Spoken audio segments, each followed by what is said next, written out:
Football made simple. Become great at your craft by finding ways to make it simple for those around you. This is the Coaching 101 podcast hosted by Find a Way Productions with your co-host, Daniel Chamberlain and Kenny Simpson.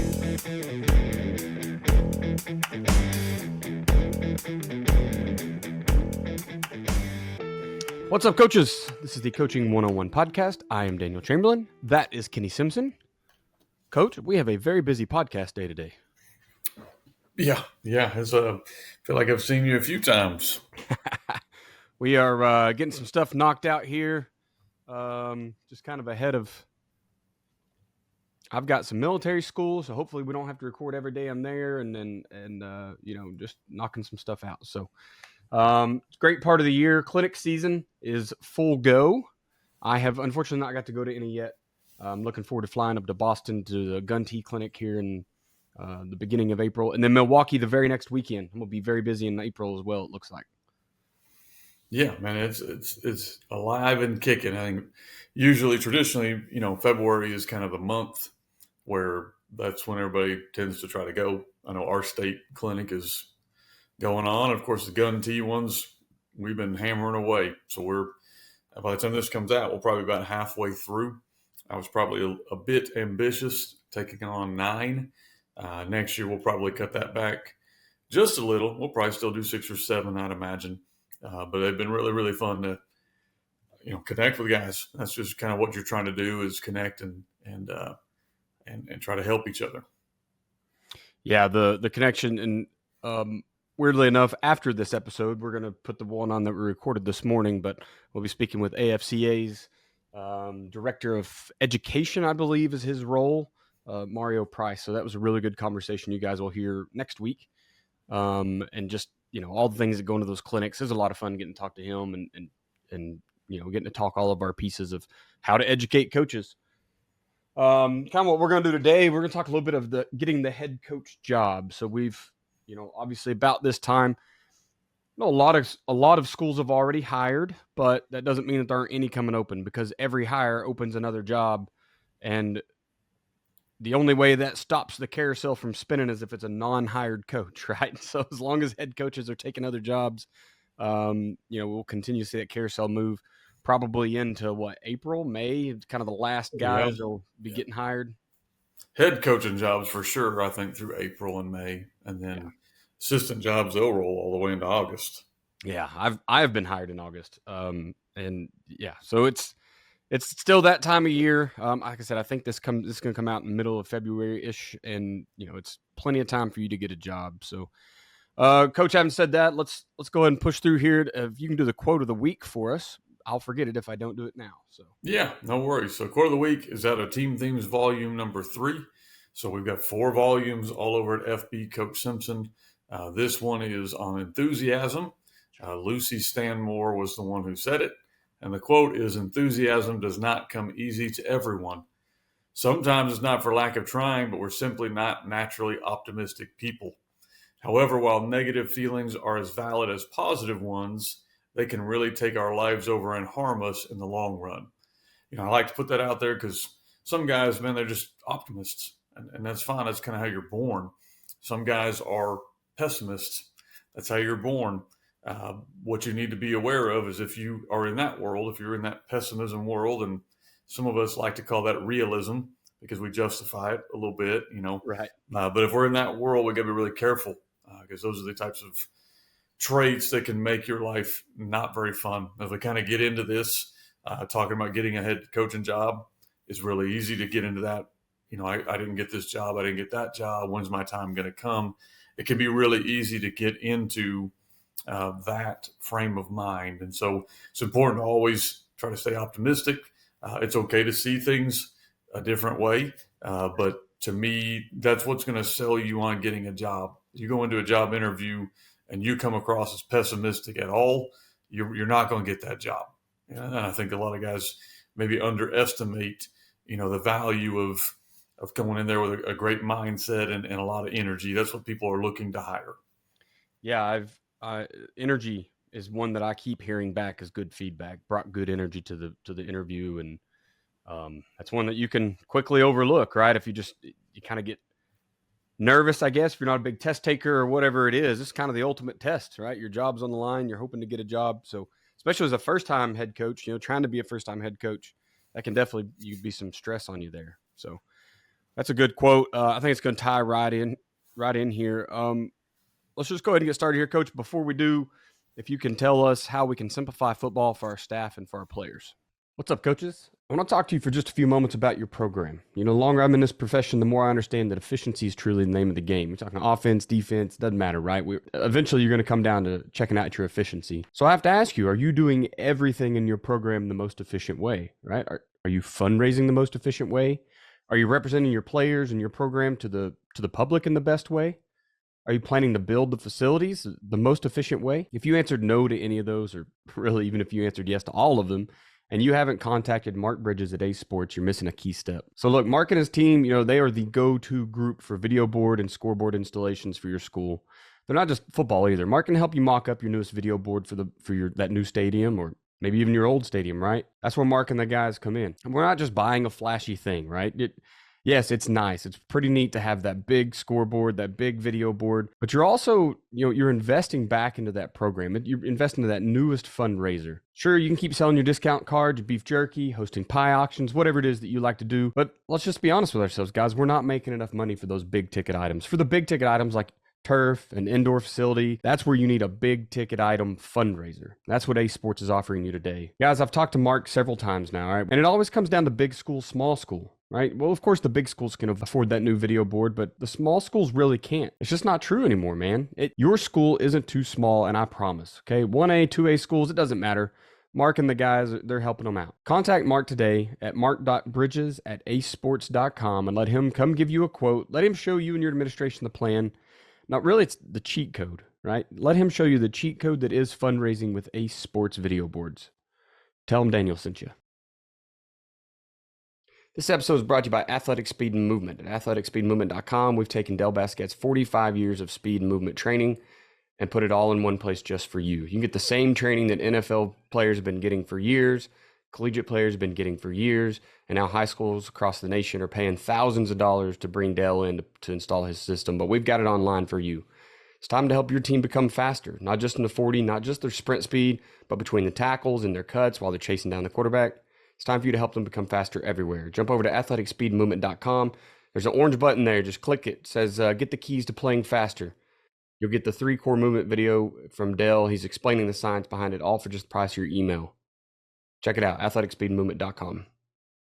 Coaching 101 podcast is sponsored by Findaway Productions. Findaway Productions also sponsors fbcoachsimpson.com for all your coaching needs, with over 30 coaching materials, books, as well as 50 PowerPoints and videos and smaller materials and the free magazine headsets.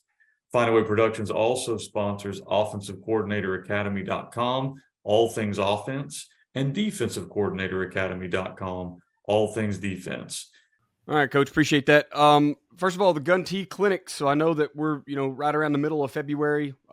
You've already put out 3 or 4 of these things. So what do you have left on the schedule? Yeah, I got Alabama right here kind of near the end of February, and then Ohio. Those are going to be 2 really well attended. They're both going to probably sell out or be close to selling out. Those are always areas of football. Those guys like their football. And then we're going to be going to Washington State. That's going to be mid-March. Excited about that one. And then, of course, the ones you've already mentioned, Boston and Milwaukee. Those tend to be pretty well-attended clinics as well. So excited about those. All that information is over at fbcoachsimpson.com.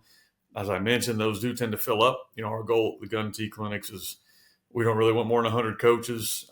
We've been blessed to have more than that, and I hate to turn people away, but we try to keep them around 100. That way you can get individual attention and really get all your questions answered. Absolutely. I'm super looking forward to that, jumping on board this year, the Boston and Milwaukee, talking a little bit of football. I think it's going to be a lot of fun just to show how we're doing Gun T things a little bit differently. So it should be good. Real quick, talk about Headsets Magazine. If you haven't written for it yet, if you'd like to, reach out to us. We can get you on there. But if you just want to read a magazine that's written by football coaches of your level, high school, kind of that, entry level, college level. I guess some big time college coaches have probably written an article here and there too, but jump over there to fbcoachsimpson.com/headsets. That'll get you to. There's like 3 years worth of magazines now. It's piling up. So go over and learn lots of good stuff there. Awesome, Coach. Well, let's jump right into this first question. It's the one that just about everybody asks, especially when you're doing this for the first time or the first few years. And that question is, how do you even get in the room? Yeah, that's tough. It's easy for me. I'm sitting on the back end of this to look back on it, because when you're not in the middle of it, patience is what you preach. Like I preach patience because I'm not in the middle of it. But I remember, it was a long time ago for me, but I remember when you're hunting that job, that's not what you want to hear, because it's hard to be patient. That's what makes most head coaches good head coaches, is kind of a burning desire to do that. And so first thing I would caution against is, or caution for, is, as hard as it is, be patient. Be patient. That can be really, really tough, because ultimately you're only going to get your job based on one or two things: the experience that you have. And so if you've never been a head coach, then you're at a massive disadvantage right out the gate. It's going to be tough for you to overcome not being a head coach before, unless you've served at that school before, or, and here's point number two, the connections that you have at that school. And if you think deep enough and long enough and hard enough, who do you know that knows someone that knows someone? And because ultimately getting a seat at the table to even be interviewed is going to come down to, do you have a connection there? And you may have to go, third level. I know this guy who knows that guy who knows that guy, but it's going to require some work on your end. And I think that's the key for a lot of coaches, is they'll send out a blank resume to superintendent, just, here it is, here's who I am, cover letter. And I've done that. Sometimes that's what you have to do. But when you're going cold call, the odds of you actually getting in the room are not very good. So trying to find a connection there is important. The second thing I'd say is you need to research who's going to be in that room. Like, who is making the hire, who's the principal there, the athletic director there, the superintendent there, whatever that's going to look like. If it's an assistant job, obviously who the head coach is. Do some research on those people. Then you maybe find a connection where you and the principal went to the same college, or you and the superintendent, have kids that are on the same whatever. Find what's your connection, so that when you send that general email or that phone call, you can connect somewhere. Having somebody call on your behalf that knows them personally is going to be the best way to at least give you a chance. So, do I know someone who can make a call directly to that person? At least I'm being put out there. They can tell me no or yes, but at least I got a chance. Yeah. The next thing, you've got to have a professional looking resume, cover letter. I suggest doing a 30, 60, 90-day plan that you make specific to that school. So we've got one over on our website, or my website is just a general 30, 60, 90-day plan. There's plenty of them out there. You can go over to my website and buy it, or you can go find one, I'm sure, but tweak it, put their school in there, make sure it fits, you're able to actually do at that school. But having some kind of, here's who I am, that looks good. That thing doesn't look good or pop, or is not, if that's not your skill set, pay some money to somebody. There's a lot of services that will do that. A lot of coaches, I know we've got one, Rights for Headsets. That's what he does. Let that guy make you look better, if that's not your skill set. And the final thing I'd say here is, do really well at your current job. There are red flags that go up. When I'm a superintendent or principal or an athletic director looking at people, if there's going to be a negative, like let's say you were working at this school or that school or that school, and they're not down as a reference, that's going to be kind of some questions we're going to have.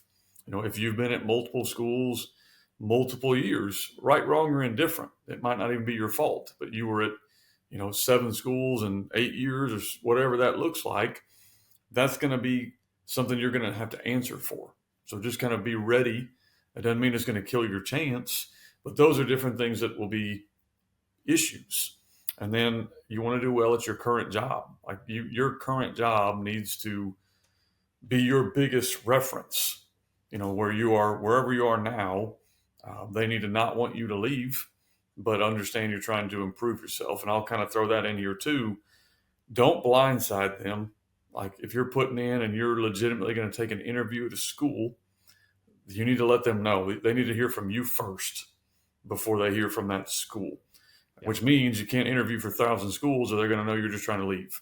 But I think it's okay for them to know, hey, my goal is to be a head coach, and I'm going to pursue being a head coach. If I'm not already one, where it can get mucky is if you're interviewing for the same position, because that can be issues, and that's where you have to kind of figure out who needs to know and who doesn't need to know, and why am I leaving. So there's some things you have to kind of play through in there. But if you're a first time head coach, I would think that every school you work for would understand that you are trying to simply advance your career and let them know on the front end. Yeah, that's the resume and cover letter is kind of where I have found as a first time guy that I can stand out, because I help other people put those together, and so I get to compare and contrast. Right, I'm part of a military chat group on Twitter, and I've seen some of the stuff those guys are sending out, and the old black and white just doesn't seem to kind of do it anymore. Even I recently didn't get an interview, but it was brought up to someone who did interview for the job, which I think is the guy. I think they already knew who they had, which is why they didn't interview very many. But they brought up how good my stuff looked to him, like to a different applicant. So um, you've got to kind of, I don't want to say be unprofessional, but that old school just black text on white paper is it's kind of faded out. People are looking for someone who can show that ability to evolve with what the times are. So Chris Four has got a really good book on trying to get that first time job, and it covers the resume and the cover letter and all that. I think if you can do a good job there, if your cover letter is well put together, lots of you got to show evidence that you've made places better, right? And if you haven't, maybe it's not time to be a head coach. Before we push through this, we're going to talk about how to get in the room. But Coach, when is it time for you to kind of strike out and try to get that first head coaching job? I mean, I don't think you're ever wrong. I think that a lot of guys probably attempt to do it before they're, going to have a chance to get a job.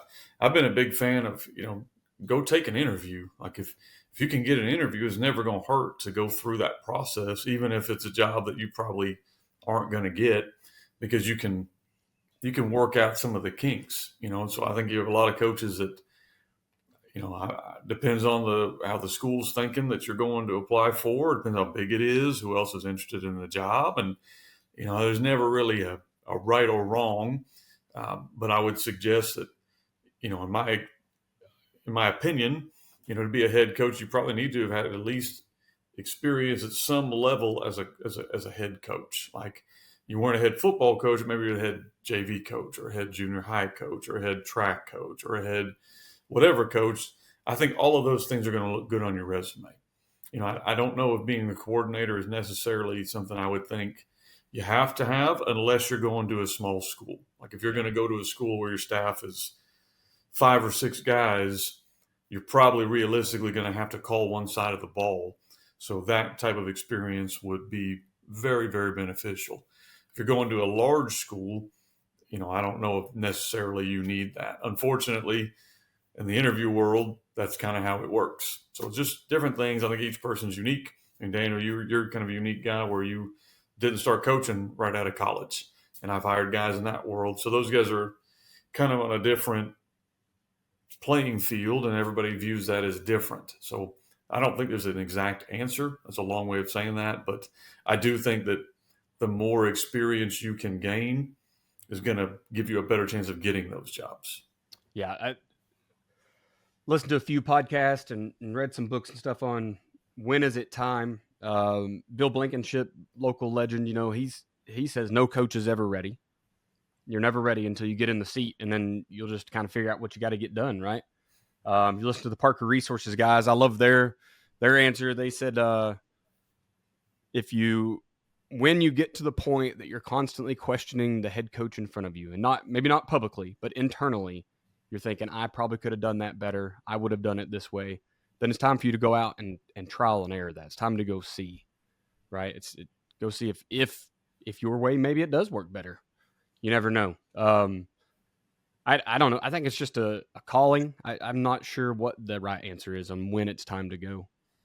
Let's go into question 2 here, Coach. And once you get into the room, you get an interview set. What does that look like for us? What kind of questions can we expect? What kind of information do we need to bring to the table?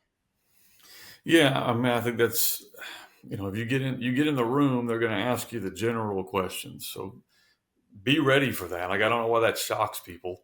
They're going to ask you what your strengths are, what your weaknesses are. They're going to ask you about how you're going to handle uh, discipline in your program. They're going to ask you about how you're going to build your staff in your program. They're going to ask you about how you're going to, make this, get community involved and get kids to want to come out. Like, those are going to be in almost every single interview.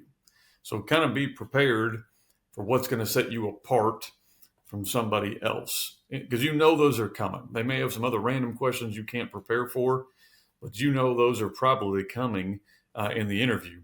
They're going to ask you about, like most schools are going to ask you about working with multi-sport athletes, depending on the size of the school. So you kind of know, again, that's a question that's going to come. They're going to talk to you about fundraising and budgeting and all that stuff, or they should, because those are questions that are pretty general that you can expect. Other ones I would say for me is they're going to give you some questions that I call like bait type questions. Like, they're going to give you the chance to bash former employees or give you the chance to talk negative about kids from your former school. They're going to phrase it different ways, like, tell us about a time you disagreed with whatever. And don't take that bait. Like, I mean, you answer the question, but you need to make sure you're very loyal to your employers, because that's what they're testing.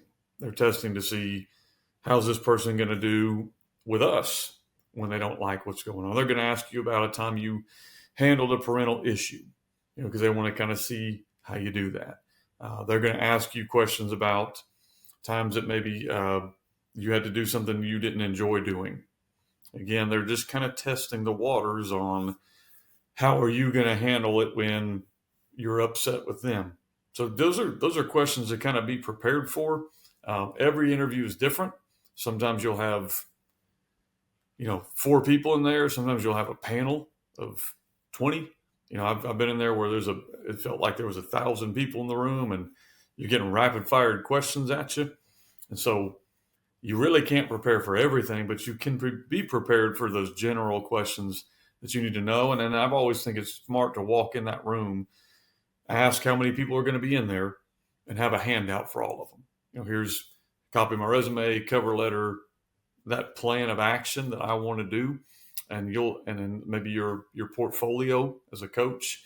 Here's who I am. Here's what I believe in. Here's what I would like to see accomplished at this school. And then that 30, 60, 90-day plan is kind of here's how I would like to do that. That way you'll answer a lot of questions on there. And if you don't get questions, because sometimes these interviews are, 60 minutes, but man, it's a blur, but you may not get to cover everything you really wanted to cover. So having that handout kind of helps. Yeah, that's a really good point. I've even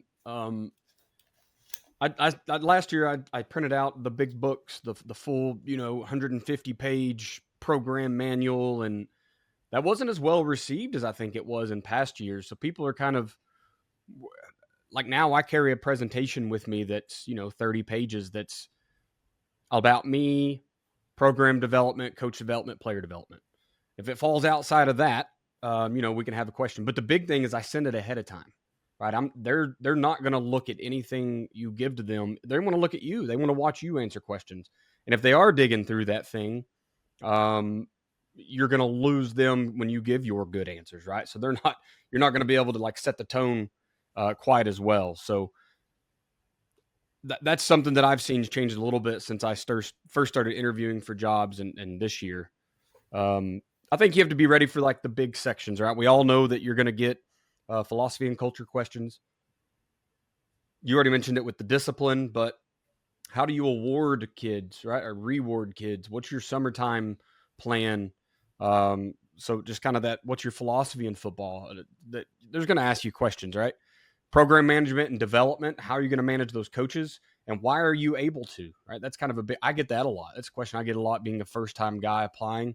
Um, why you've never done a job like this? Why do you think that you'll be successful at managing, 5, 6, 10 other adults and then all these kids? So, go in prepared for that. What makes you eligible to do this job? What makes you where have you had experience doing it in the past? Maybe you're the manager at a restaurant or whatever, right? You kind of talked about like guys that come from all different backgrounds. I got the military service in my favor, so I've kind of had to do that personnel management. And then what's your plan to develop those guys? Your X's and O's is going to be part of it, but generally, if they're hiring a head coach, the coordinator's not in there getting to pick. It's going to be an AD. If he's already a football guy, you might face a few more X's and O questions, but you're probably not going to get board work. You're probably not going to be talking very much about your scheme at all. They want to see everything else, and they'll just leave the X's and O's to you generally. And then how are you going to get your players better, right? And that's something I try to like lean on pretty heavily is college recruiting, starting our freshmen with knowing the NCAA requirements. There's a ton of coaches that don't know that.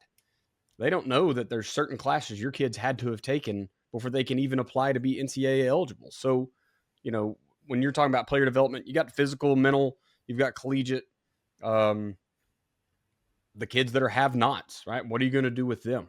How do you run your junior high programs? These are all answers that you need to be pretty well, you need to be well versed on, I think.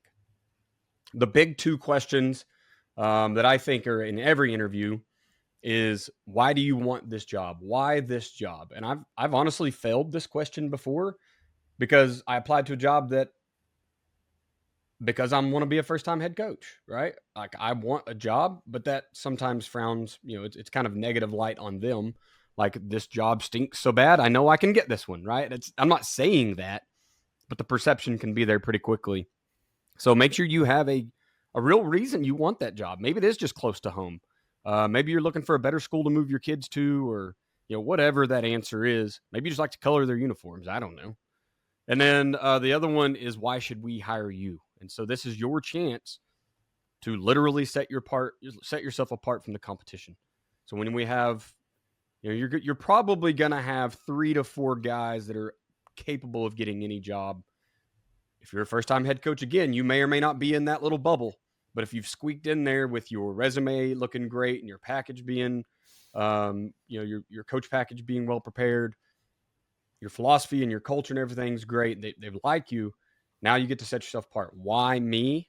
And you need to have a reason that does set yourself apart. You don't have to go in here and make something up. This isn't the time to write a novel and go in and try to woo them, but have a serious reason, right? Whatever, maybe it's a need they have. Maybe they not won a lot of football games, and you're very, I kind of like Joe's version of Coach Simple, play fast, win. If it's a team that's 0-10 for several years, they don't need an X's and O's guru to come in. They need a guy to come in and just keep it super simple, go win a few games, start the turning it around, right? Maybe it's just you're a player connecting, you're a player driven guy. Maybe you're connected to the college world, and so you want to try to get kids pushed to the next level. Whatever it is, give them something that sets you apart. Yeah, I'd say as equally important as understanding what questions are coming so you can answer them is understanding the questions that are coming from them that probably are red flags. So, like if you're in there interviewing at a school and they are asking you a whole lot of scheme-based questions, that's probably not a good sign. You're going to have some very over-involved people with what you're doing. It's not, I mean, if they want to ask you what you want to run, and that's fine, but if it gets into a lot more than that, where they're clearly looking for a certain answer, that may not be the school for you. And then the other questions you may get is, specific questions about a specific student in a specific situation. You've got some micromanagers in there. So kind of be aware how that's going to go or who's in the room. Like who's in the room? Is it just school administrators? Is it, they may have a little bit of a committee, but if it's 4 or 5 people that are boosters that don't really have a whole lot to do with the school, I mean, you just know what you're getting into. I know what you're getting into. So those are the things that I would be aware of as I was going through the interview. For sure. I've had those questions, or not even like statements What's your X's and O's? What's your scheme? Oh, I think it'd be better if kids just did the same thing all the time, right? So flexbone team school historically, everyone knows I don't like the flexbone, and when you start getting statements like that, you're like, okay, well maybe this I know what they're going to try to force somebody back into, right? So Right. that's a very good point, Kenny. Let's jump to the third part here. You finished the interview. You're in that dreaded period between, man, especially if you have to go first, and you got to wait for all the other interviews, and then you got to wait on them to decide, and then you're waiting on that phone call. How do we kind of fill that void? How do we follow up without it being awkward or looking like we're too needy? So what's kind of the game plan going into that? Well, the first thing, hopefully, in the interview, so you can almost go back to during the interview, one of your questions should be a timeline. Like you're basically, you need to know, hey, what is your timeline on making a decision on here? And in my mind, when they give you that timeline, that kind of gives you an opportunity to reach back out. So when that timeline has lapsed, reaching back out, it gives you kind of that opportunity to call and say, hey, this is so and so interviewed at the school, whenever. You guys had said this is what you thought your timeline was looking like. I was just checking in. I've got maybe some other opportunities coming up, and I'm interested in your position, but I need to know kind of where you guys were. So if you'll kind of ask that question during the interview, that gives you an excuse, to call back and do that instead of randomly be hoping for whatever. I would recommend you write a thank you note, to whoever the main person is that got you the interview. As soon as you're done, just send it right then. This is so and so. Appreciate the opportunity to interview. You have a wonderful school. Hopefully, we can work together in the future. If you have any more questions, please don't hesitate to reach out to me. Yada yada yada, and then bam, send that out. So there's a couple things you can kind of do that might keep the lines of communication open. But just like dating, no answer is an answer. I mean, at some point, when you tell the girl she's pretty and she doesn't respond, you got to move on because that probably means that it may not be a no, but you're not number one, and that's okay. I mean, you may get the job when you were the number 2 or 3 candidate, and the other guys turn it down and works out best for you. But generally, if you're not getting an answer, that is an answer. It's Right. not the answer you wanted it to be, but it is an answer. And I've been where schools, especially when I was going through this whole interview process a long time ago, where I just felt like that was rude. So I've always made a point where I've interviewed coaches. If they're not the guy, I'll call them. And that's not a fun conversation, but you just let them know, hey, we're going to go a different direction. We really appreciate you coming in. Best of luck, whatever. But unfortunately, not everybody operates that way. And Yeah. so understanding that that's just kind of how people are can be frustrating, but no answer is usually that is your answer. Yeah. That does make it kind of hard. I found out via social media before because the other coaches have claimed the title, it's kind of disheartening. But everyone has their motives, right? Sometimes they can't reach out until they're board certified because they don't want number 2 to say no or to be ran off, and then the board doesn't like their first pick, right? So there's lots of reasons out there.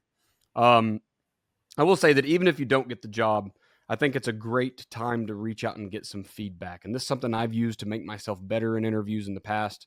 If they called and told me I wasn't the guy or whatever, I generally wait. And, once that hire is made, then I'm reaching out for feedback. What could I have done better? Why am I number 2 or number 10 or whatever? Why that guy over me? So that way you can just better yourself, whether it's your packet, maybe you ask too many questions, right? That's something Chris Ford talks about is, hey, in your interview, ask some, but you don't go in there with a list of 100 questions and ask them all in the stinking interview. That's something you want to wait until, you get offered the job and now you need to determine if you're going to take it or not. So, just reach out and get some feedback. Last one here, Coach, and I didn't really write it down, but let's say you do get the job. What is that time? What are first steps? I know you said a 30, 60, 90, but that could be its own podcast. Just once you get that job, though, what should your first few days look like? Yeah, I mean that's that's evaluating the situation, and hopefully you've asked so on the front end because each job is different. Can you hire coaches?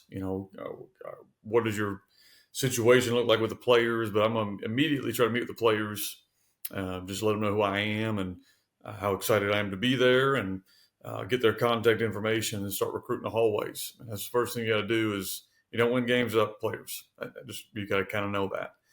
Second thing we're looking at doing is building the staff. What does that look like? Am I going to have to retain these guys and restructure some things, or can I bring coaches in, or maybe a mixture of both? But we're going to look at that.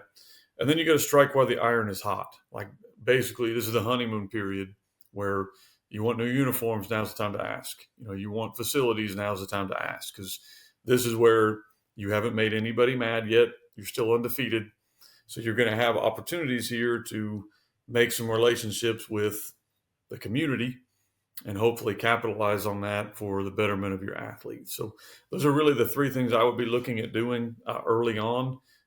It's good to have a plan, because it can feel extremely overwhelming if you don't.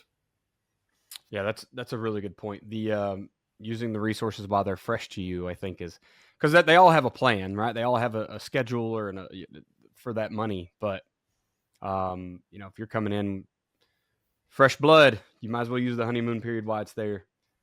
I think those are all super good points, Coach. I think that 30, 60, 90 plan you talked about should be followed to a T as much as you can, because that's what they hired you to do. So all those are really good. I think the last part here is just what not to do as a coach. So go ahead, Coach. What is our lesson for the day? Yeah, well, I think a football job is like picking a wife. Don't just take the first one that comes along. A lot of times that's kind of where, unfortunately, that's where guys pick wives too. That doesn't usually work out real well. But same thing with a job. A lot of times we're so desperate to get the first job that we take the first offer we get. I think that can be tough. It's easy to say that from my position, but I also understand when you're trying to get that job, you need a job to work up to the next job. And there's a lot of things that kind of go into that. But a lot of times there are more bad jobs than there are good jobs. And so, especially for a first-time head coach, you're going into a difficult situation. And no matter what you want to think, you're not prepared, because no one is until they go through it. And even then, you're still learning.